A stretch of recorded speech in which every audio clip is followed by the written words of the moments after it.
오늘도 변함없이 하나님의 말씀을 듣고 기도에 힘쓰며 하나님을 찬송하기 원하여 겨자씨교회에 방문해 주신 여러분을 주님의 이름으로 환영합니다.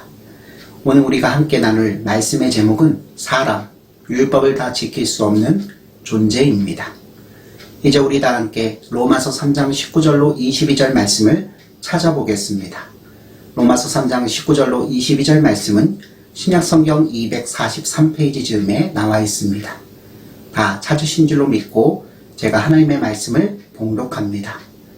우리가 알거니와 무릇 율법이 말하는 바는 율법 아래 있는 자들에게 말하는 것이니 이는 모든 입을 막고 온 세상으로 하나님의 심판 아래 있게 하려 함이라.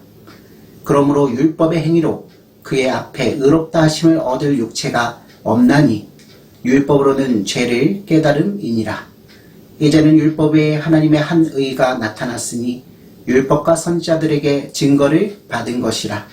곧 예수 그리스도를 믿음으로 말미암아 모든 믿는 자에게 미치는 하나님의 의인이 차별이 없느니라. 아멘. 사랑하는 성도 여러분, 사람은 과연 하나님의 율법을 완전하게 지킬 수 있을까요? 네, 그렇습니다. 사람은 하나님의 율법을 완전하게 지킬 수 없습니다. 이는 불가능한 일입니다. 왜냐하면 사람은 큰 죄인이고 불쌍하고 비참한 처지에 놓여있기 때문입니다. 성도 여러분, 죄라는 말과 비참이라는 말은 사람에게 기분 좋은 단어가 아닙니다. 만약 어떤 사람이 멀쩡한 나를 향해 너 오늘 참 불쌍해 보인다 라고 말한다면 상당히 기분이 나쁠 것입니다. 또 만약 누군가가 네 어머니 참 나빠 라고 말한다면 또 기분이 좋지 않을 것입니다. 사랑하는 성도 여러분, 지금 이 시간에도 우리 주변에는 수많은 죄와 비참한 일이 일어나고 있습니다. 텔레비전, 신문, 컴퓨터, 스마트폰이 그러한 것들을 쉴 새 없이 보도합니다. 기근, 질병, 실직, 사고, 살인, 전쟁, 자연재해, 강간, 왕따, 성추행, 사기, 거짓말, 폭력 등 수도 없이 많습니다. 하지만 성도 여러분, 이런 것들은 그저 인간 세상의 겉으로 드러난 비참한 것들입니다. 사실 더 비참한 것은 바로 인간 내면 깊은 곳에 있어 잘 보이지 않는 것들이 아니겠습니까? 노르웨이의 화가 뭉크는 절규라는 작품을 통해서 인간에게 죄와 비참이 있음을 너무나 잘 표현하고 있습니다. 이 그림의 분위기는 불안하고 혼돈이 가득합니다. 요동치는 하늘과 강물과 초원 사이에서 눈을 크게 뜨고 놀라서 귀를 막고 소리를 지르는 사람의 모습에서 무엇이 느껴지십니까? 작가는 이 그림의 제목을 왜 절규라고 붙였을까요? 성도 여러분, 절규의 작가 뭉크는 이 그림을 통해서 다른 사람이 아닌 바로 우리 자신을 보기 원했습니다.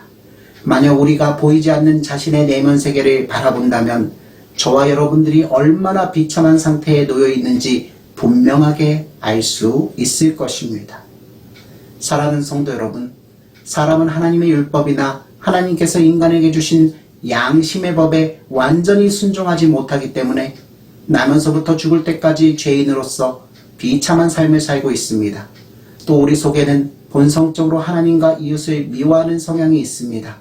하지만 대부분 사람들은 이 사실을 인정하기 싫어합니다. 그러나 성도 여러분, 이 사실을 인정하고 하나님 앞에 죄인임을 고백하는 자에게는 희망이 있습니다. 왜냐하면 자신의 질병을 인정하는 자만이 치료자 곧 의사를 찾기 때문입니다. 하나님께서는 인간의 창조자이시기 때문에 죽음의 질병에 걸린 인간을 고칠 수 있는 단 하나 유일한 의사이십니다. 하나님께서는 우리 깊숙한 곳에 자리 잡고 앉은 이 죽음에 이르는 병의 원인균인 죄를 낱낱이 찾아내실 것입니다. 하나님께서는 왜 그렇게 하십니까?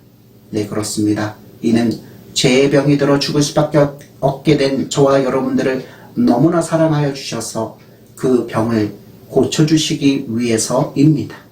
그러므로 사랑하는 성도 여러분, 하나님 앞에서 자신의 죄와 비참을 고백하는 것이 곧 하나님께서 우리를 살리시려고 마련해 두신 구속자 예수 그리스도를 영접하는 발판이 된다는 사실을 명심하시기를 바랍니다. 오늘도 죄와 비참 가운데서 단 하나의 의신 예수 그리스도를 이 땅에 보내주신 하나님 아버지께 항상 기뻐하며 감사하는 하루를 사시기를 주님의 이름으로 축원합니다. 아멘.